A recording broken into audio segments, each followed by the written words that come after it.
I had spent a few days in Austin visiting friends. I live in Louisiana, so it's sort of an all-day drive.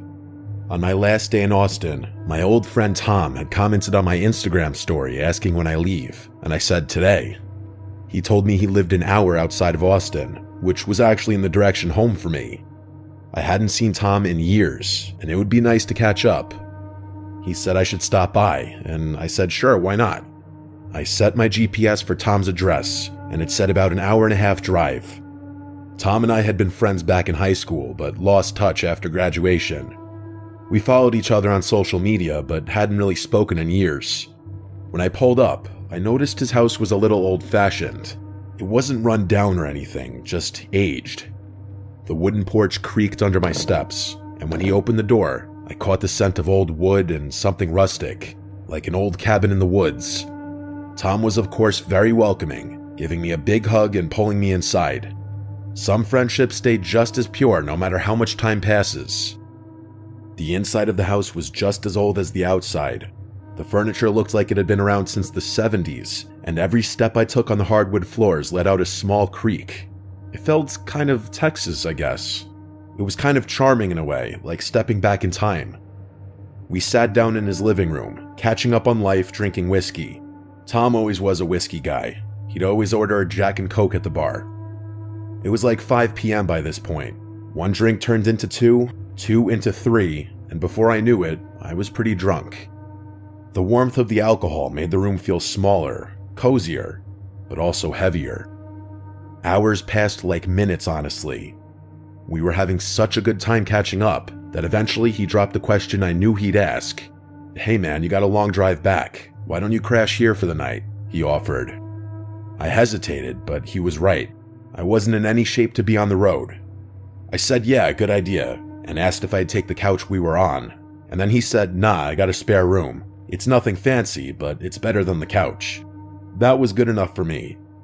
We ate some Chinese food that we had delivered, and after a while, he led me down a short hallway to the spare bedroom. I didn't pay much attention to the inside of the room because I was hammered. We both were. But I remember the air in the room was still, like the room hadn't been used in a long time. I barely had time to register my surroundings before I collapsed onto the bed, completely exhausted and drunk. Sometime in the middle of the night, I woke up. My mouth was dry, my head was spinning, and the room was dark, except for a little bit of moonlight sneaking in through the blinds. That's when I saw it. In the far corner of the room, on the closet door, there was something hanging. At first, it looked like a long black trench coat on a coat rack, but as my eyes adjusted, the shape of it felt wrong. It had a broad upper portion, almost like shoulders, and the way it hung made it look less like fabric and more like a silhouette. My heart pounded in my chest. I didn't remember seeing that when I stumbled into the bed, but I had been drunk. Maybe I just hadn't noticed. I rolled over, trying to ignore it. It was just a coat, nothing more, but I couldn't help myself. I peeked again, still there. I squeezed my eyes shut, took a deep breath, and forced myself to sleep. I don't know how long I was out there before I woke up again. It wasn't just discomfort that pulled me from sleep. It was sound. A slow, soft creaking, like someone stepping carefully on an old wooden floor. My eyes shot open. The room was dimly lit now, dawn creeping through the blinds. I turned my head toward the corner, and my stomach dropped. The coat was gone. I sat up so fast that my head spun. My body was buzzing with a sickening mix of fear and leftover alcohol. I scanned the room, my heart thudding against my ribs. There was nothing in the corner, just an empty closet door. I threw the covers off and rushed to Tom's room. He was snoring, completely unaware of the panic storming through me. I shook him awake, which took a lot of effort considering he was out from all that alcohol. He finally woke up very confused, rubbing his eyes. "The coat," I said breathlessly. "The one on the coat rack in the spare room." He squinted at me, confused. "What coat?" he said. "The black trench coat, the one that was hanging on the closet door. It looked like a person almost." Tom sat up, looking more awake now. "I don't own a trench coat, man. I don't even have a coat rack in that room," he said. I stared at him, waiting for him to say he was messing with me, that this was some kind of joke, but his expression stayed serious. "Come look," I said. He sighed, but got up and followed me back to the spare bedroom. I pointed to the exact spot. "It was right there," I said. Tom scratched his head. He asked me if I was sure I wasn't just dreaming, but I said I know what I saw. I insisted, with my voice shaking slightly. "I woke up and it was there. Then I woke up again and it was gone," I said. We stood in the room for a few moments, both of us feeling the same eerie silence pressing in on us. Tom finally exhaled and shook his head, agreeing we should check the house just in case. We searched every room, every closet, every corner. Nothing. No signs of forced entry, no weird coats hanging anywhere, nothing that could explain what I saw. Eventually, Tom tried to convince me that maybe I had been in some kind of half-dream state, seeing things that weren't there. I wanted to believe that, really. I didn't want to think about the alternative. As soon as the sun was fully up, I grabbed my stuff, said goodbye, and hit the road. I almost felt guilty leaving him alone after that. The whole drive back to Louisiana, my mind kept circling back to that moment, waking up to that coat-like figure staring at me from the corner, the way it was just gone in the morning. Maybe Tom played a cruel prank on me, but to this day he's never admitted to anything, so I doubt that. Or maybe, just maybe, there had been someone in that house watching me sleep, and they decided to leave before the morning came.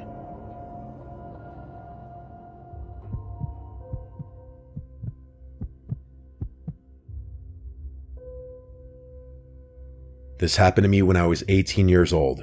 I was on a trip with my parents and a friend of mine, whom we can call Anna. This story takes place in Sweden when we were on a road trip. My parents, Anna, and I were going on a domestic trip, and we had an 8-hour drive from home. The plan was to visit a theme park and stay at a campsite, but we hadn't booked one. The day came, and we arrived in the city where the theme park was located, but we planned to visit it the next day, so we needed a place to sleep. Since we had brought tents in our car, my dad searched online for a nearby campsite. He found one that seemed good and close by, so he called the campsite. Unfortunately, that day coincided with a big soccer tournament, and the campsite was fully booked. Since we hadn't reserved a spot in advance, there was no space left for us. My dad called around, but we couldn't find any campsites that were reasonably priced and near the theme park. Our only option was to find a camping spot in nature. We set the GPS to the nearest parking area in a forest to avoid parking fines. Eventually, we found a spot in a nature reserve. When we arrived, there were some people around, so we asked if it was okay to set up our tents there and whether it was a good place to stay. A woman who was hiking told us it was a good place to sleep and that there were no parking attendants. Based on that, we decided to sleep in a small, lonely gravel parking lot. We were surrounded by forest, and a 10-minute walk away was a beach. At first, we considered setting up our tents on the beach, but something told me it would be better to camp in the parking lot. As we got out of the car to set up our shelter for the night, I noticed a lone car parked further away in the lot. It looked like it was in bad condition, and there was no one inside. I found it strange because it was already evening, so there were no more people at the beach or hiking in the woods. However, I didn't think too much about it at the time. I helped my parents set up our tents. They were sleeping in one tent, while Anna and I shared the other, with both tents placed close together. After struggling to build them, we finally finished. Anna and I made our tent cozy, watched YouTube, and ate snacks. By this time, it was around 11 p.m. We wanted to sleep at a decent hour so we wouldn't be too tired the next day. After a while, around midnight, we decided to sleep. At this point, my parents were already asleep in their tent. Anna and I were scrolling through TikTok when we suddenly heard a metallic sound from the parking lot. It sounded like a shovel being thrown onto the gravel. We both jumped in fear and asked each other what it could be. Too scared to peek out of the tent window, we chose to stay silent and listen. The sound had come from the same direction as the abandoned car. We then heard what I assumed was a shovel being thrown into the car's trunk, followed by the trunk slamming shut. We sat in silence, our hearts pounding. Then, we heard the car speed off as if someone were trying to get away quickly. I texted a friend from a nearby city, telling him where we were staying. He replied, warning me that the beach nearby was known to be dangerous, with organized criminals often engaging in illegal activities there. We had no idea about this before. When I read my friend's message, I felt cold and deeply unsettled. About 10 minutes passed in silence after the car sped away. Anna and I had started to calm down a little, when, out of nowhere, we heard the loudest, most blood-curdling scream from a man coming from the woods. We were absolutely horrified. I immediately texted my mom, telling her we just heard a loud scream. When she didn't respond, I called her phone to wake her up. She finally answered and said neither she nor my dad heard anything. She reassured me that it was probably nothing serious, but at that moment, I couldn't think of any normal reason for someone to scream like that. Anna and I crawled under the blankets, terrified, not knowing what was happening. Every minute felt like an hour. Even though it was midnight, we were too scared to sleep. Suddenly, everything became eerily silent. Then, my blood ran cold. I heard footsteps. Someone was walking around our tents, moving stealthily. Anna and I sat up, frozen in fear. I put my phone down so that its light wouldn't illuminate the tent. My heart was racing and I could hear my own pulse. There was no logical reason for anyone to be walking around our tents in the middle of the forest at this hour. The footsteps moved around our tent first, then toward my parents' tent, and then circled around our car, which was parked nearby. The person stopped and seemed to be looking at our tents. For a moment, there was complete silence. Then, I heard the same car from earlier returning. Its headlights lit up our tents, and Anna and I quickly laid down to avoid being seen. I gathered the courage to peek through the small tent window. I saw the car door slam shut before it sped off again. I felt a brief moment of relief when the person left. From my vantage point, I could see the road they had driven down. 5 minutes later, I saw another car approaching fast. It was a police car, racing in the same direction the other car had gone. Nothing else happened after that. Anna and I were still shaken, so we decided to sit in the locked car to feel safer. I stayed awake until around 5 a.m., keeping watch over the forest, while Anna eventually fell asleep beside me. After about an hour, we went back to our tent, and out of sheer exhaustion, finally fell asleep. We woke up around 9 a.m. completely drained. I told my mom everything that happened, and she revealed that she had also heard the footsteps, but when the person was near their tent, she had also heard heavy breathing, like the kind you hear in horror movies during a scary phone call. She had been terrified too. However, my dad had slept through the whole thing, so we had to tell him the story. Without hesitation, we immediately packed our things and the tents, eager to leave as soon as possible. None of us wanted to stay there any longer. Despite the terrifying night, we had a good time at the theme park later that day. However, that evening, I decided to research the forest where we had camped. What I found made my stomach drop. Just a short time before our visit, a man had been murdered there, stabbed to death due to gang-related debts. Even more disturbingly, 2 men had gone missing from that exact beach and had never been found. I couldn't stop thinking about it. What if the person walking around our tents was a dangerous individual, checking to see if there were any witnesses? What if we had been in serious danger without realizing it? Even now, I still think about that night. Who made that horrifying scream, and why was someone using a shovel in the middle of the night in a forest? And the police, what exactly were they chasing? I guess I'll never know.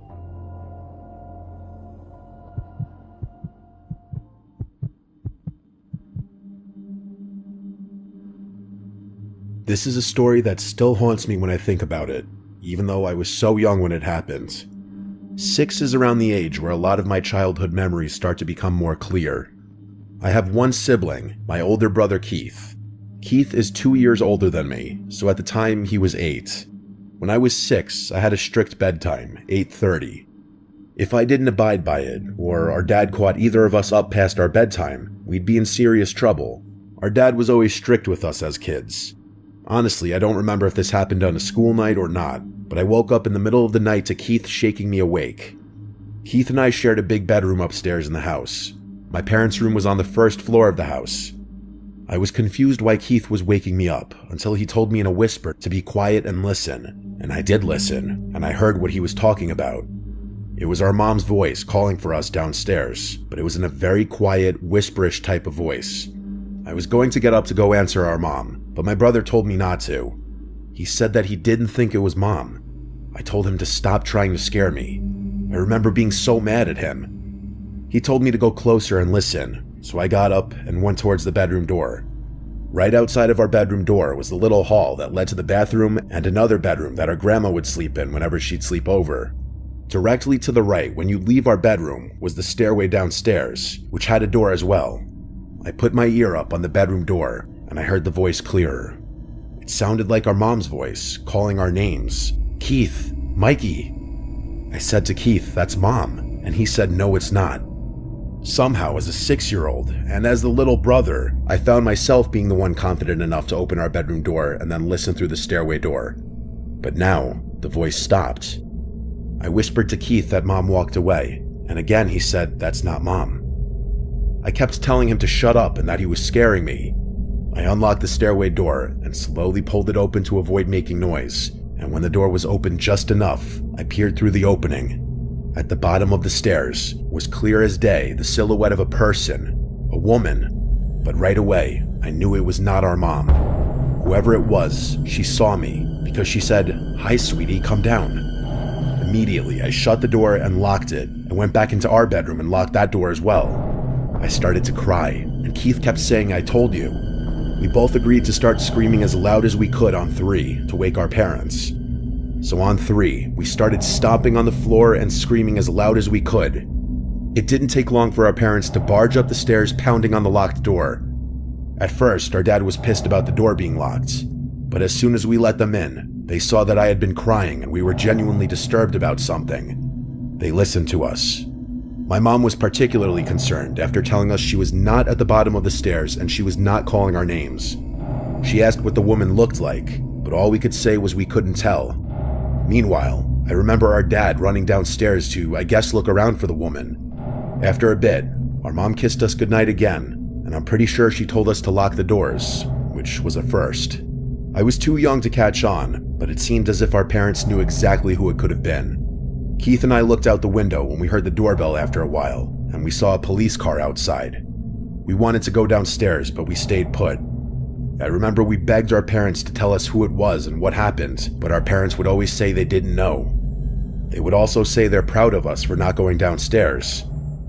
Personally, I think they did know who it was, and to save my brother and I from any kind of further trauma or fear, they just never told us, because the last time I saw my parents for dinner, I asked them about it, and they still shrugged it off as some random intruder, but that never explained how that woman knew our names.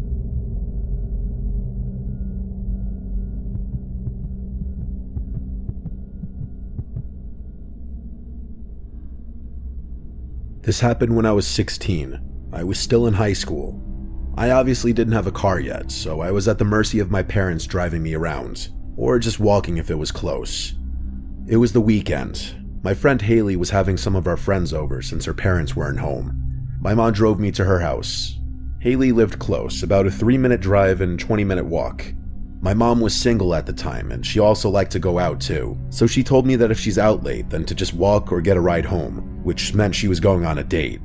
A few of our girlfriends were at Haley's house, Tina, Courtney, and Belle. The 5 of us hung out in her backyard for a few hours until some boys from our school unexpectedly showed up. By unexpectedly, I mean Haley didn't tell me she was inviting them. The reason I was annoyed by this was because one of the boys that showed up was a boy I had some annoying history with and didn't really want to see. Haley thought she was being cute and sneaky by inviting him there against my knowledge, because she for some reason wanted him and I to work things out. It was just an awkward mess. There were 4 boys and 5 girls, including me, so eventually, I just decided I wasn't really feeling it. So, after a while, I left. I'm sure after I left that some of the others started to leave shortly after because it was already late, but I just didn't want to be around those boys. I made sure to let Haley know how pissed off I was over texts as I was walking home, and she kept saying, "OMG, come back." She apologized and I forgave her, but I still just wanted to go home. I walked for like 5 minutes until I slowed down. I thought I heard footsteps behind me, and when I slowed down, I confirmed I heard footsteps that weren't mine. I turned around, and there was a middle-aged man with a hood up over his head and his hands in his hoodie pocket. He was smiling, looking at me, and said, "How you doing?" I responded, "Hi," and just turned and kept walking. We were in the suburbs, people are walking around. It's not unheard of, even if it was late.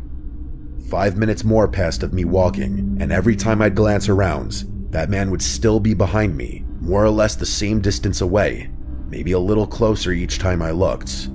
It was not a straight path home. I'd have to make multiple turns onto intersecting roads to get to my house, and each turn I made, he was still there. I was texting my friends about it, and then the man from behind me said, "Isn't it such a nice night? Love this weather." I replied back, "Yeah," and that was it. I started walking just a bit faster, but not enough to draw suspicion like that I'm running away. The man spoke again, and every time he opened his mouth, part of me died a little more inside. Like, why was he talking to me? Why was he following me? He asked, "Are you from the neighborhood?" I replied, "No." I was making my answers short and firm. The man chuckled. I started asking all my friends for help, to send one of the guys to come pick me up. Ironically, the boy who I was trying to avoid was on his way to come get me. I'll just nickname him Brandon. The man behind me then said something that changed everything. He said, "I'm not gonna hurt you. You live by the elementary school, right?" I turned around, and he stopped in his tracks. He was still smiling, but now his smile seemed more disingenuous, more sinister. I screamed, "Leave me alone," and started to run. I heard the man running behind me, catching up to me. At that point, it was my life on the line, so I started screaming bloody murder. I started screaming, "Help me," for everyone in their houses to wake up and hear. The man dropped his nice guy facade and said, "Shut up, you little bitch." My screams definitely scared him off, because he obviously didn't want a bunch of witnesses about to come out of their houses. He ran away into the darkness, and I saw some lights in the houses around me turn on. One couple came out of their house, and I explained I almost got kidnapped. I stayed there in front of their house until Brandon arrived to pick me up. He drove me home. It was only like a 1-minute drive after that. My mom wasn't home, she was out, and she wasn't answering my texts. I didn't want to be alone, so I invited Brandon in to stay the night. I know he was the happiest camper alive. But it didn't end there. We were up late just talking and reminiscing about old times when we both heard footsteps circling the house. My room in that house was upstairs facing the backyard. We heard the gate to the backyard opening. My mom would never enter through the backyard, so something was off. I held back from yelling out, "Mom," and instead, Brandon and I just looked out the window, watching. We didn't hear any more sounds. We were expecting to see someone walking around the yard, but instead, we both heard a man's voice say, "I see you up there." I let out a very audible gasp and I stepped away from the window. Brandon yelled out something along the lines of, "We're calling the cops, you pussy freak." That's exactly what we did. The fact that this man knew where I lived, he probably knew who I was. What if he knew I was going to Haley's house? Brandon did a lot of the talking on the phone with 911. Looking back, I know he tried really hard to be the man in the situation, and I appreciated that. I was honestly so happy he came inside. The cops showed up, and their presence just made me feel safer. Even just giving them a description of this man made me feel better, like at least something was done. My mom got home soon after, and she was just as freaked out as I was. They kept a police car parked on the block for a few hours as a deterrent, thankfully. From there on, I didn't do any walking at night. I was even scared to go into our backyard after that. My mom had to have our uncle come over and install an entire security camera system. He made no effort in hiding them. They were on full display to deter that creepy man and any other creep from coming to that house. I'm glad to say that the story ended there, because this incident also prompted my mom to sell that house about a year later, just because she hated seeing me living in constant fear in that house. We never found out who that man was.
The Fire Watcher's Curse.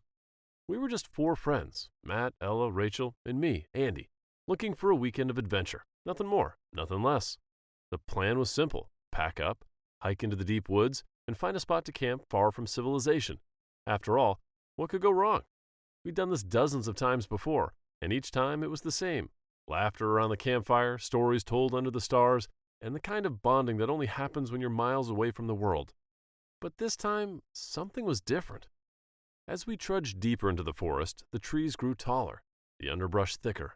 That's when we saw it, a fire watchtower standing like a sentinel against the evening sky, its wooden frame weathered by time. "Cool," Matt said, grinning. "Bet the view's amazing up there." We decided to check it out, thinking it would make for a great story later. The tower looked ancient, its wooden beams weathered and splintered, as if it had been forgotten for decades. But what we did not know was why it had been left to rot, and why it should have stayed that way.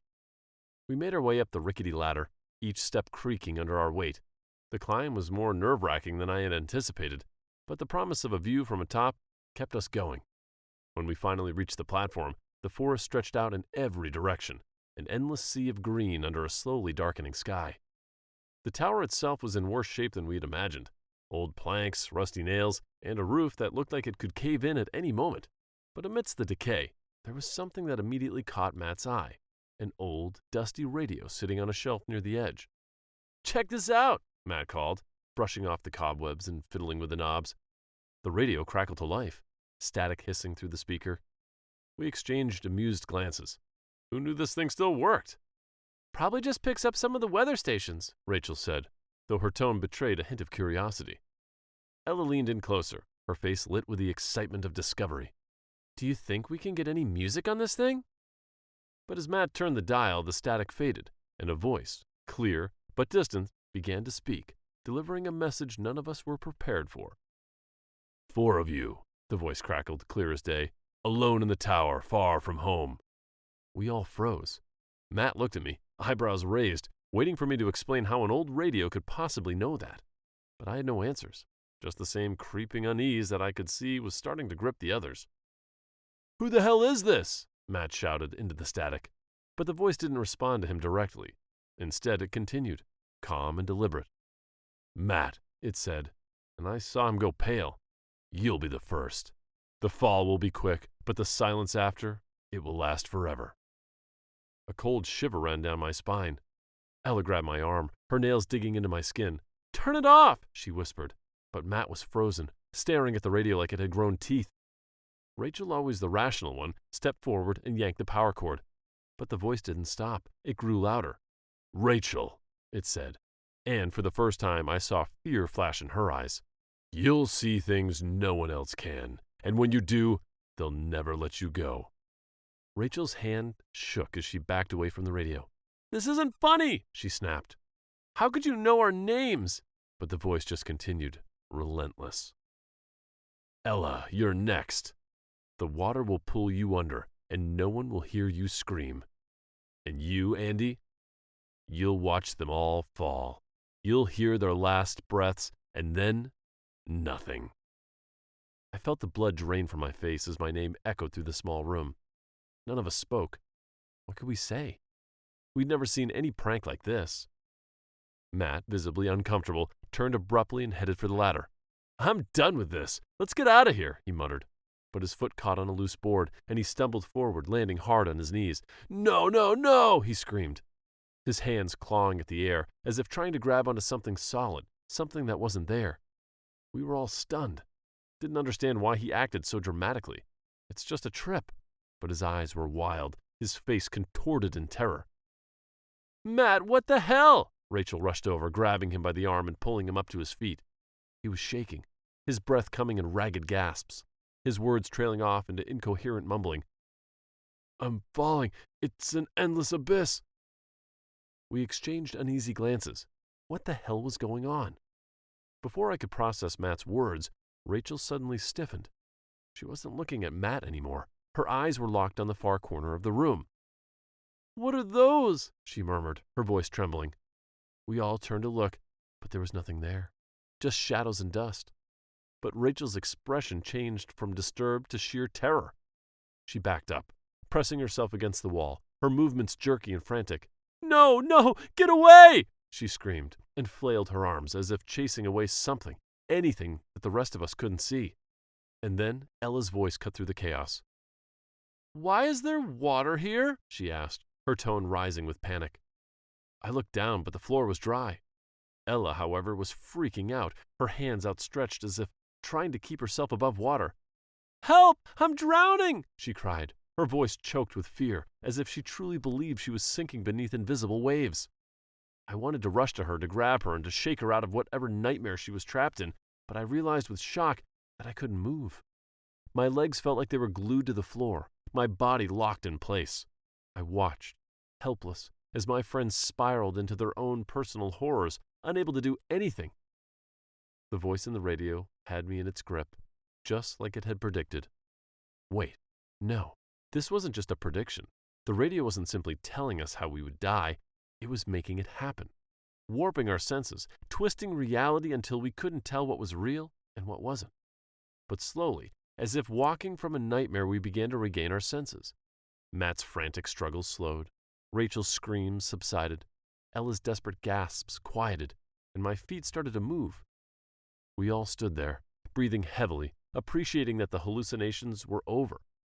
Just when I thought the worst had passed, the radio crackled back to life. "Did you enjoy that little taste of death?" the voice taunted, its tone dripping with malice. We all turned to look at the radio, still sitting innocuously on the table, as if it hadn't just turned our reality upside down. Matt's face twisted in anger. He rushed forward and grabbed the radio. "Enough!" he shouted, and slammed it against the floor. The brittle casing shattered on impact. But instead of silence, the radio emitted a high-pitched screech that pierced through the air, making us all wince in pain. To our horror, it reassembled itself, the pieces snapping back together as if pulled by some invisible force. It lay there, whole and intact, mocking us with its persistence. "You think you can escape me so easily? I'm bound to this place, just as you are now." "Who are you?" Rachel demanded, her voice frustrated. The voice chuckled, low and menacing. "I was the fire watcher here, long before you were born. This tower was my prison, and now it will be yours." The room seemed to grow colder as the voice recounted its tale. "I watched over these woods, isolated, forgotten. The loneliness drove me insane, and I couldn't bear it any more. I set the tower alight, hoping the flames would free me, but instead I was bound here, cursed to haunt this place forever. And now you've come to keep me company." Ella could barely hold it together. "You can't trap us here. Let us go." But the voice didn't flinch. "You can't leave. No one ever does." Panic set in. We began to lash out, smashing anything we could get our hands on. But each time, the objects slowly pulled themselves back together, as if mocking our efforts. Just as we were about to accept our fate, Rachel's eyes caught something. "Wait," she whispered, pointing to an old lantern hanging from a rusted nail near the ceiling. "That's the only thing in this room that isn't covered in dust. It's so weird." We had been so focused on the radio, but Rachel's words cut through the fog of fear. What if it's not the radio the fire watcher's bound to? The lantern had been easy to overlook, just another piece of old equipment in a forgotten tower. But now it seemed to pulse with a faint, unnatural glow, almost as if it were alive. "Do you think?" Ella started, narrowing her eyes at the lantern. "It's worth a shot," I said, feeling a glimmer of hope. Without hesitation, Matt grabbed the lantern and hurled it against the ground. It shattered with a deafening crash, the glass and metal splintering into 1,000 pieces. The radio sputtered, crackling with static before the voice returned, weaker now, fading. "No! No! You can't!" The remnants of the lantern flickered, the faint light dimming until it vanished completely. The voice let out one final anguished wail before falling silent for good. I stood there, heart pounding, waiting for something, anything to happen. But there was only silence. Real, unbroken silence. The curse had been lifted. "Let's get out of here," Matt whispered. And this time, no one hesitated. We scrambled down the ladder, the cool night air a welcome relief as we left the tower behind, its shadow striking in the distance. We didn't stop running until we were far from the tower. The memory of that cursed place burned into our minds. We knew we'd never forget what happened there, even if we never spoke of it again. The Unseen Predator. It was a beautiful weekend, and my family was ready for a camping trip. The kids, Sophie and Theo, couldn't wait to get away from the city, and Anya, my wife, was just as excited. We drove deep into the woods, farther than we'd ever gone before, until we found the perfect spot, a secluded clearing by a small lake surrounded by towering trees. The sun was just beginning to set as we finished setting up the tent. The air was cool, and we gathered around the fire, roasting marshmallows, laughing at silly stories, and just enjoying being together. It was one of those perfect moments that you wish could last forever. As the stars started to peek through the canopy above, I couldn't help but feel a deep sense of contentment. This was exactly what we needed. A break from everything. Just us, out here in nature, with nothing but the crackling of the fire and the calmness of the night. The fire had burned down to glowing embers, providing just enough warmth as the night grew colder. Sophie and Theo were already tucked into their sleeping bags, their quiet breaths mingling in the night's sounds. Anya and I sat together by the dwindling fire, enjoying the stillness. I remember thinking how peaceful everything felt, until I heard it. At first, it was just a faint rustling, something you could easily dismiss as the wind brushing through the leaves, but then it came again, louder this time, like something moving through the underbrush. Anya noticed it too. She turned to me, her eyes questioning, but I shrugged it off, not wanting to alarm her. But the rustling didn't stop. It seemed to be circling us, moving closer, then retreating, always just out of sight. My instincts kicked in, and I stood up, trying to peer into the darkness beyond the firelight. "Probably just a deer," I muttered, though I didn't believe it myself. Anya nodded, though she kept glancing nervously into the woods.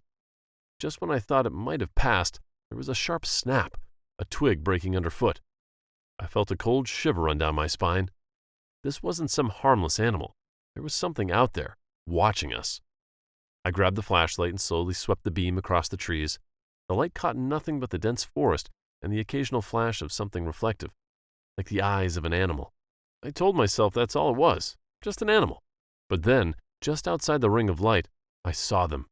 Footprints. Large, clawed, and unmistakably fresh.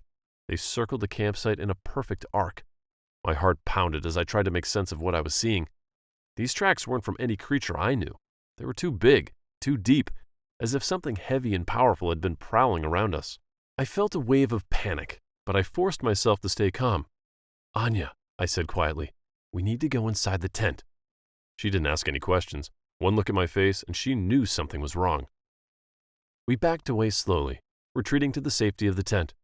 But the rustling noises followed us, now accompanied by a low, almost imperceptible growl. I zipped up the tent flap, trying to keep my fear in check. Inside the tent, the atmosphere was tense. Sophie and Theo were still sound asleep, their small bodies nestled close together.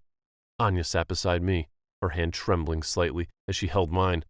The rustling outside had stopped, but the silence that replaced it was suffocating. "Do you think it's gone?" Anya whispered, her voice barely audible. I shook my head. "I don't know," I replied, my voice tense, "but I don't think it's safe to assume anything." Minutes passed, dragging out like hours. My mind was racing, trying to figure out what kind of animal could leave those tracks and make those sounds. Anya squeezed my hand, her grip tighter than before. There was a desperation in her touch, a silent plea for reassurance that I couldn't give. After a long stretch of silence, I finally spoke. "We need to stay alert. Let's just take turns keeping watch." She nodded, relieved to have something to do. "You should sleep first," she urged. "I'll wake you up in a couple of hours." Reluctantly, I agreed. I laid down beside the kids, wrapping an arm around them protectively.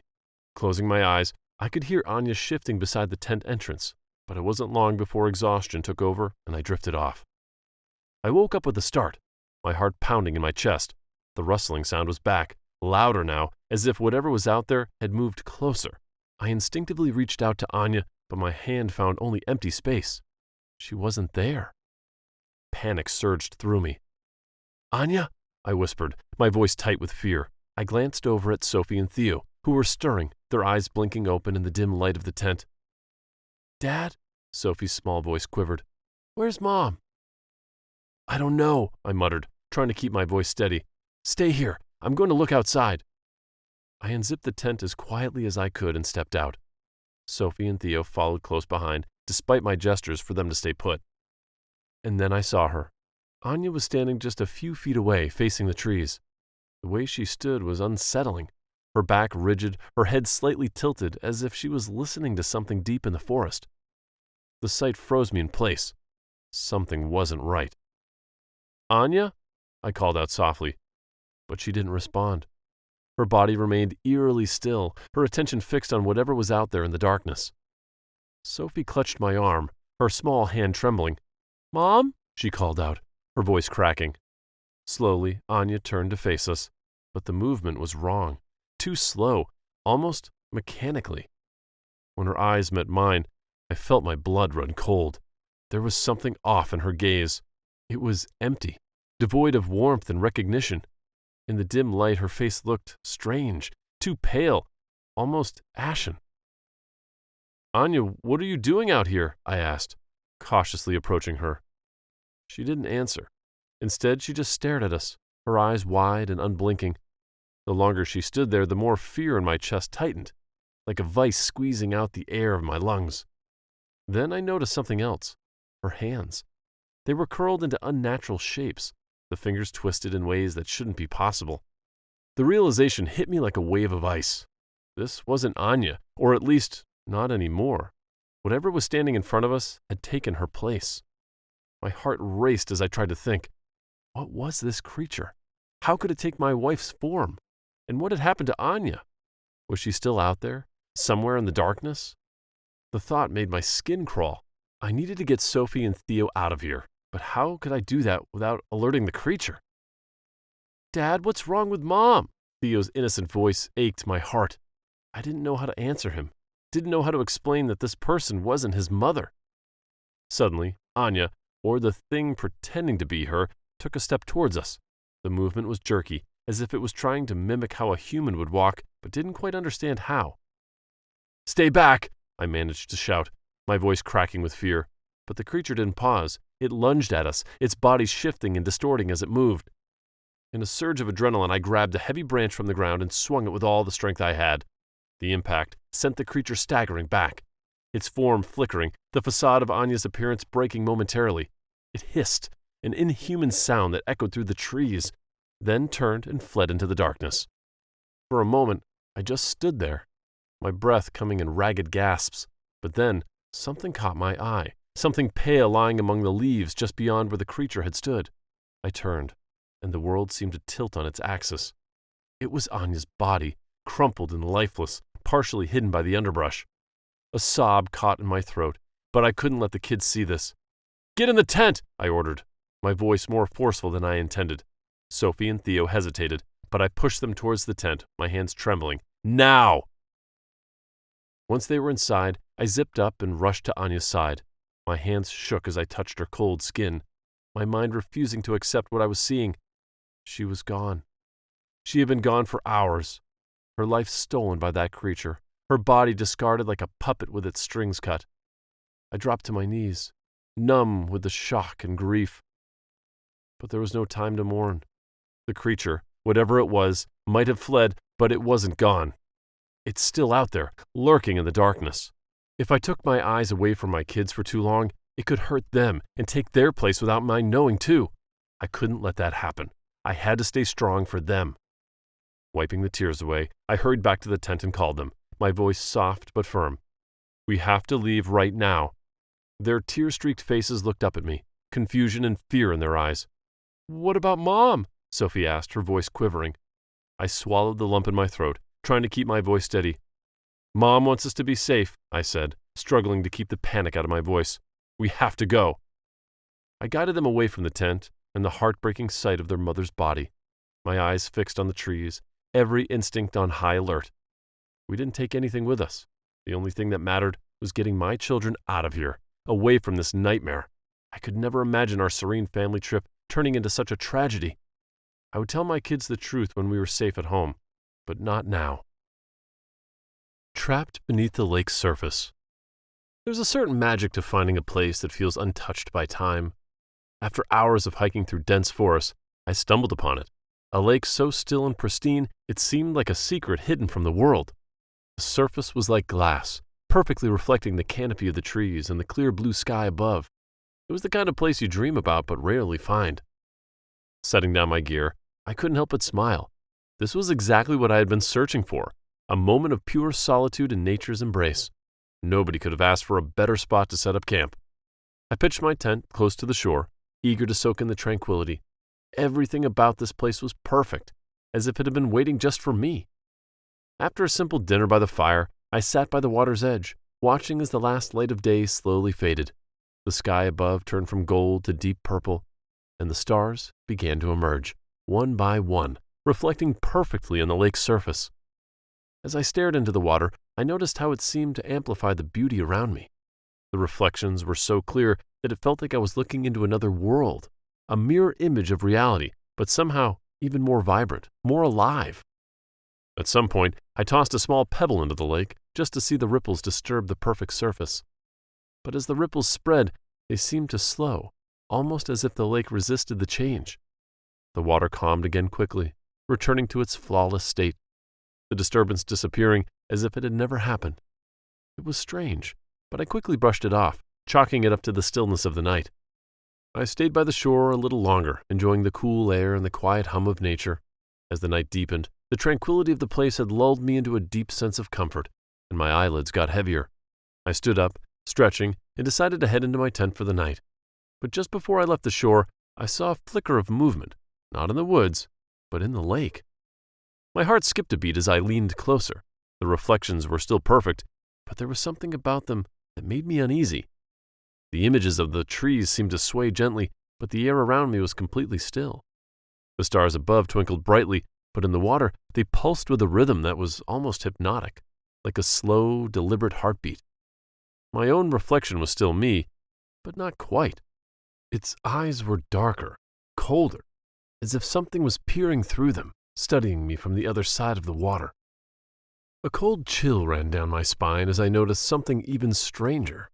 When I moved, there was a delay in the reflection's response, almost imperceptible, but enough to make my heart skip a beat.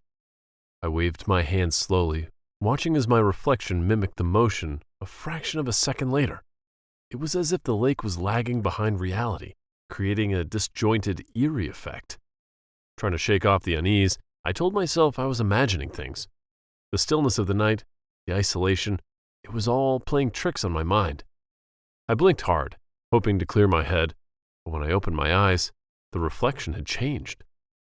I was still standing by the shore, but in the water, the reflection of me was no longer mirroring my actions. It had turned, now grinning at me, and there was something deeply wrong in the way it stood. Its posture was rigid, its head tilted slightly, as if examining me from an angle that was just wrong. Fear gripped me. What the hell had I just seen? Was it a hallucination brought on by exhaustion? Or was there something else at play?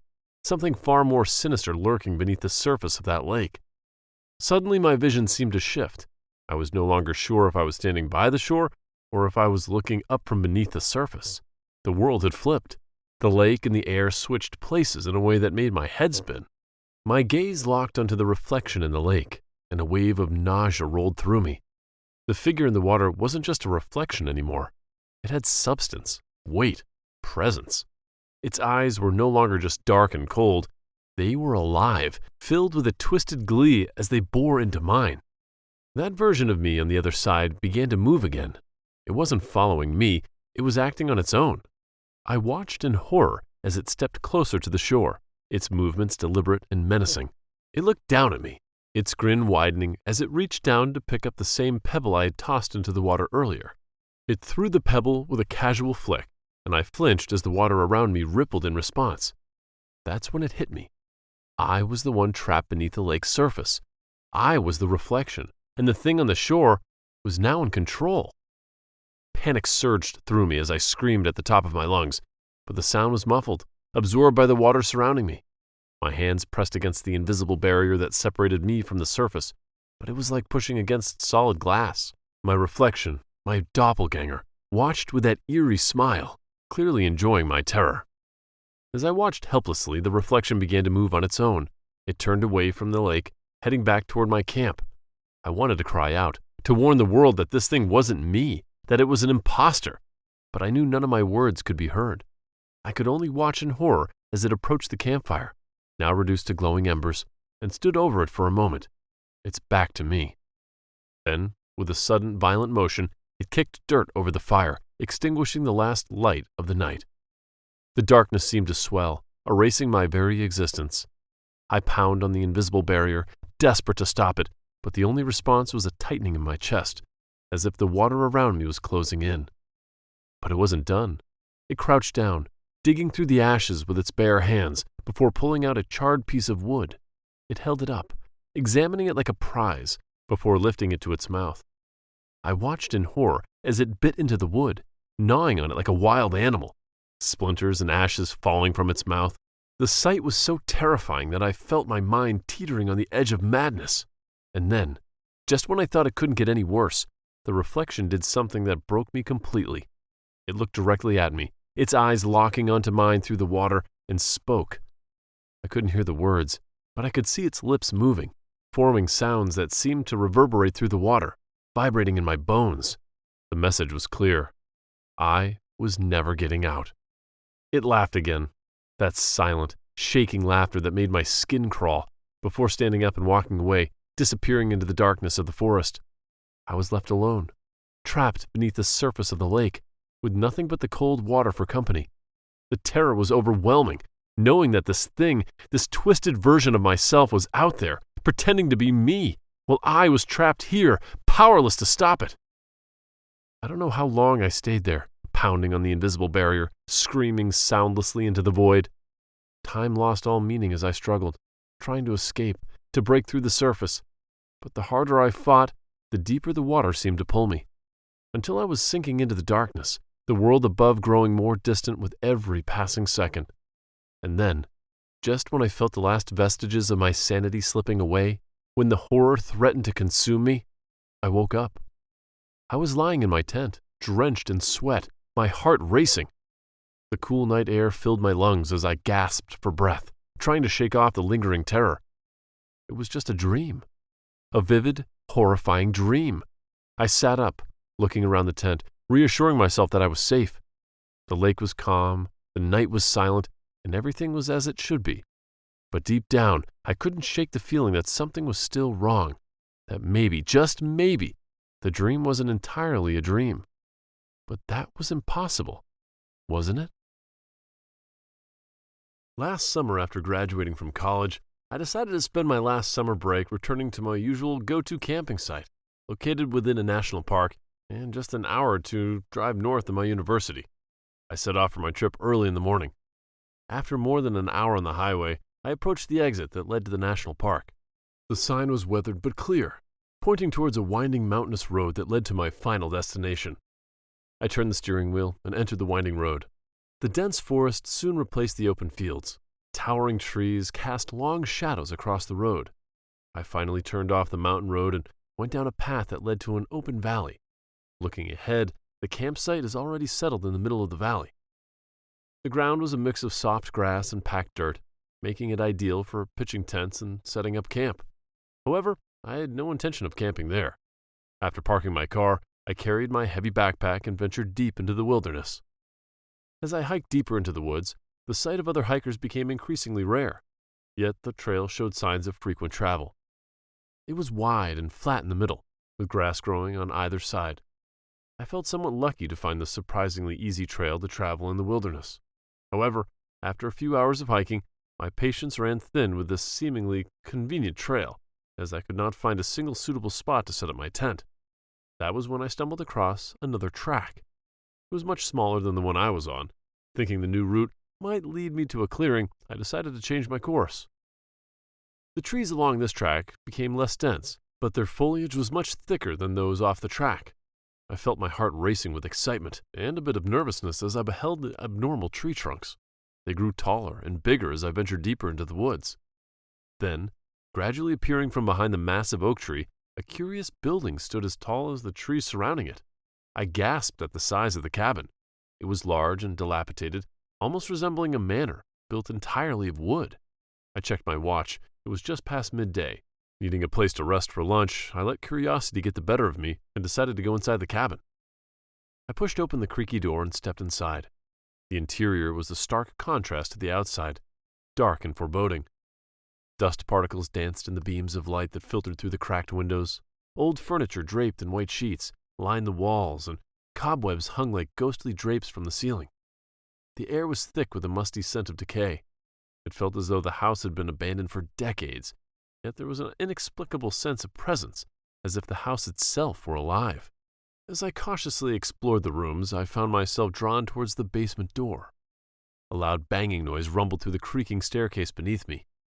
The impact happened again, and my heart nearly jumped out of my chest as the basement vibrated violently. It was a rhythmic, almost mechanical sound, as if something or someone was trying to break free. Panic surged through me, and without a second thought, I bolted from the cabin, my mind refusing to consider what could have caused that noise. On my way out, I passed a group of young people. They laughed and shouted, oblivious to the eerie presence of the cabin. They had even built a big fire in the middle of the front yard. It was clear that the unruly teenagers were about to party here. "There's something in there. Don't go in. This property is haunted," I warned them. Some noticed me and laughed out loud. "The Duke has awakened, people!" some young lad shouted, and the rest cheered along with him. Knowing I could not do much to convince them otherwise, I left the cabin and went on my way. I eventually found my camping spot, a clearing near a gentle babbling stream. I set up my tent and camping gear. From where I stood, the roof of the old cabin was still visible through the canopy of trees. I tried to shake off the unsettling feeling that had settled in my gut and focus on the task at hand. As night fell, I sat by my campfire. The crackling flames provided a comforting glow. The peaceful sounds of the forest were occasionally interrupted by the distant laughter and music of the young people that I had passed earlier. They were having a party, their voices carrying through the trees. The sky was clear, and the stars twinkled overhead, providing a stark contrast to the dark thoughts swirling in my head. I tried to focus on the beauty of the night and the serenity of my surroundings, but the loud party noise from the cabin kept disturbing me. I clicked my tongue in annoyance, but then the party sound stopped abruptly. The silence was so sudden and complete that it made my skin crawl. I strained my ears, bracing myself for the inevitable. The blood-curdling screams of the young people echoed through the night. The screams were filled with terror and pain, each one more desperate than the last. My heart raced, and a cold sweat broke out on my forehead. I quickly doused my fire, plunging myself into darkness. I crouched low, straining to hear any signs of danger. The forest, which had been so inviting during the day, now seemed like a maze of shadows and threats. The screams continued, mingling with sounds of chaos, branches snapping, footsteps running, and indistinct shouts. My mind raced with possibilities, none of them good. I decided I couldn't stay there any longer. Grabbing my essentials, I carefully navigated through the darkness, moving away from the source of the screams. Each step was filled with dread, and my senses were heightened by fear. The forest seemed to close in around me. Every rustle of leaves and snap of twigs made me jump. I avoided using my flashlight, not wanting to draw any attention to myself. The moonlight, though dim, provided just enough illumination to guide my way. My only thought was to get as far away as possible to find safety. The sounds of the party, now horrific, faded as I put more distance between myself and the cabin. As I moved deeper into the woods, I could hear my own heavy breathing and the pounding of my heart. I stumbled over roots and rocks, barely keeping my footing. The screams had stopped, replaced by an eerie silence that was almost worse. I kept moving, driven by adrenaline and fear. Once I reached a safe distance, I paused to catch my breath, judged my location, and found the way back to where my car was parked. After settling into my seat and driving away from the campsite, I called 911 to report the attack deep in the forest. In the days that followed, I scoured the news and online forums for any information about what had happened that night. To my disbelief, there was nothing. No reports of missing people, no accounts of strange occurrences. It was as if the incident had never happened. I even returned to the area a week later, during daylight, to look for any signs of what might have happened. The cabin was still there, standing ominously in the same spot, but there were no signs of the young people or their party. It was as if they had vanished without a trace. The experience left me haunted, unable to shake the feeling of dread that had taken root in my mind. I haven't been camping since, and I doubt I ever will again. The memory of that night, the screams, the eerie cabin in the woods still haunt my dreams.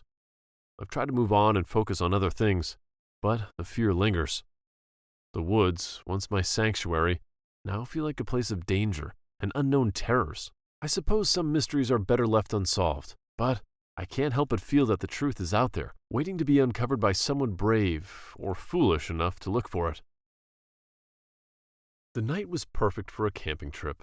The air was cool, the sky clear, and the moon cast an eerie glow over the abandoned mansion that stood near our campsite.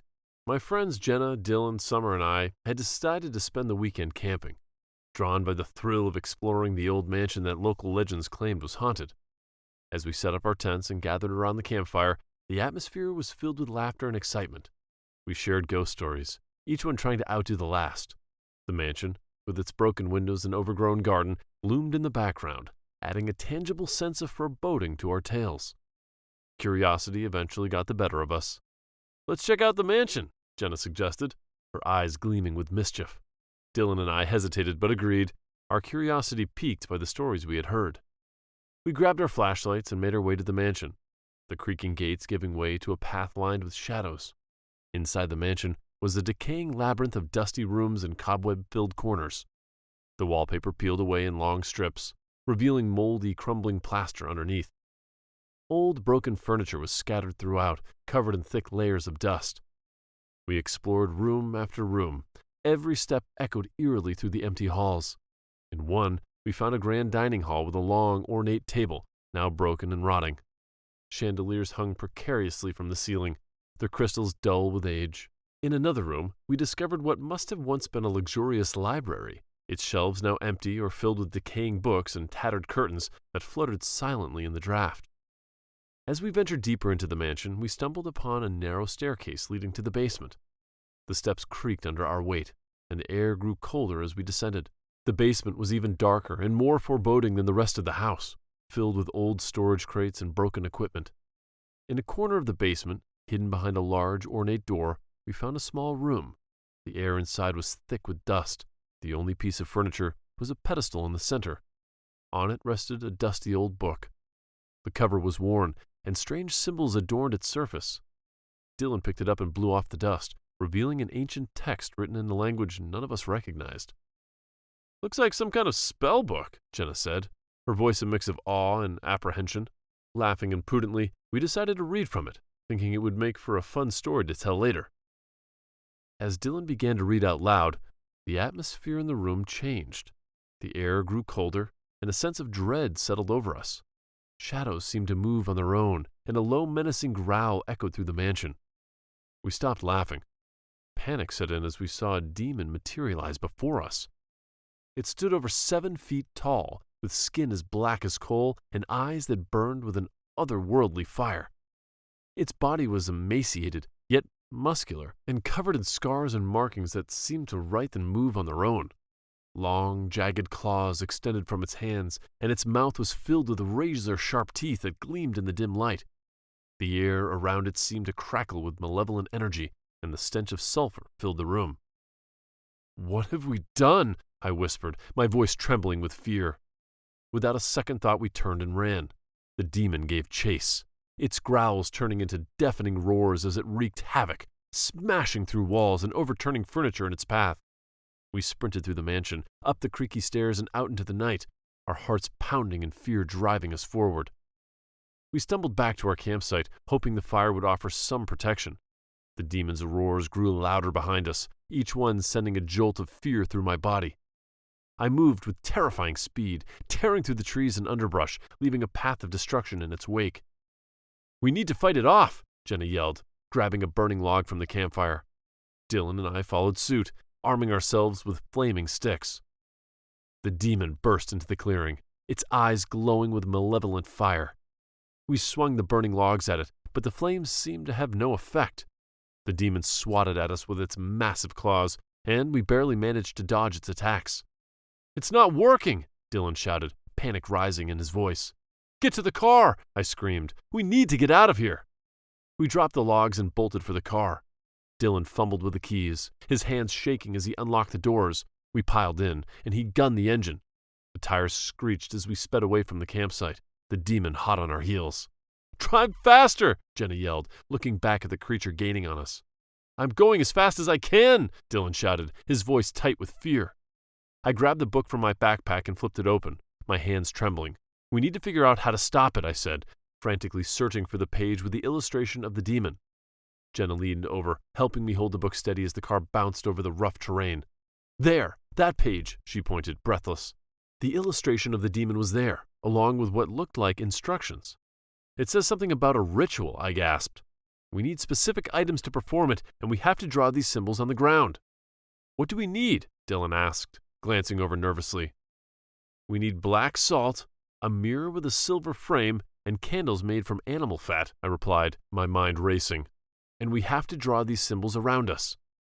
"Where the hell are we supposed to find those things?" Dylan cried out in desperation. "This is insane." "Wait," Jenna said, her eyes widening. "I saw them in the mansion. Remember the room with the old occult items?" My heart sank. "You mean we have to go back there?" "You're out of your mind," Dylan yelled. "There's no way I'm going back to that place." "It's our only chance," Jenna said, her voice shaking. "We can't keep running and let that demon go free. It will never stop hunting us. We have to go back and perform the ritual." Dylan and I exchanged a look of sheer terror. "Fine," Dylan said finally, his voice grim. "But we need to be quick. If we don't get it right the first time, we're dead." Dylan turned the car around and we headed back towards the mansion. The demon's roars echoed through the night, and its glowing eyes appeared in front of us. "How can we get past it?" I screamed. "I got this," Dylan shouted, gripping the steering wheel tightly. The demon lunged at the car, its claws scraping against the rear bumper. The car swerved violently, tires skidding on the loose gravel. Dylan struggled to keep control, his foot slamming down on the gas pedal. The car lurched forward, the engine roaring as we sped past the creature. Dylan jerked the wheel sharply, sending the car into a sharp turn. The demon lost its footing and tumbled off the back, crashing into the underbrush. "Go, go, go!" Jenna urged, her eyes wide with terror. We sped away, the mansion coming into view ahead. The tires screeched as we tore through the gates and skidded to a stop near the entrance. We scrambled out of the car, the demon already recovering and starting to chase us again. "We have to split up," I said, trying to stay calm. "Dylan and I will distract the demon. Jenna, you gather the items for the ritual." Jenna nodded and sprinted into the mansion. Meanwhile, Dylan and I ran towards the demon, yelling and waving our makeshift weapons to draw its attention. "Hey, over here!" I shouted, throwing a rock at the creature. It snarled and turned towards us, its eyes blazing with fury. Its claws slashing through the air as it tried to catch us, and we struggled to dodge the attacks. "Hurry, Jenna!" I screamed, barely avoiding a swipe from the demon's massive hand. Jenna raced back into the entrance, waving her arms. "I've got everything!" she shouted. We bolted back to the mansion, the demon hot on our heels. Inside, Jenna had set all the items in place, and we waited until the demon stepped into the circle. "We need to chant the spell together," I said, my heart pounding. We joined hands and started to read the ancient words from the book. The air crackled with energy, and the demon roared louder, its fury palpable. The candles flickered wildly, and the mirror glowed with an eerie light. The demon lunged at us, but as it hit the invisible barrier created by the ritual, it howled in pain. We continued chanting, our voices growing stronger. The demon's form began to waver, and its power draining as the ritual took effect. With the final ear-splitting roar, it was sucked into the mirror, disappearing into the depths of its silver frame. The silence that followed was deafening. We collapsed, exhausted and shaking, but relieved. The demon was gone, banished back to where it came from. "I can't believe we did it," Jenna said, panting heavily. "Next time I suggest we explore an abandoned mansion, someone please remind me to shut up." We all laughed, the tension easing from our shoulders. "Sure will," Dylan said, grinning. We gathered our things, taking one last look at the room that had almost been our tomb. Driving away from the mansion, we decided to turn the book over to someone who could keep it safe, ensuring that no one else would ever eventually summon the horrors we had faced.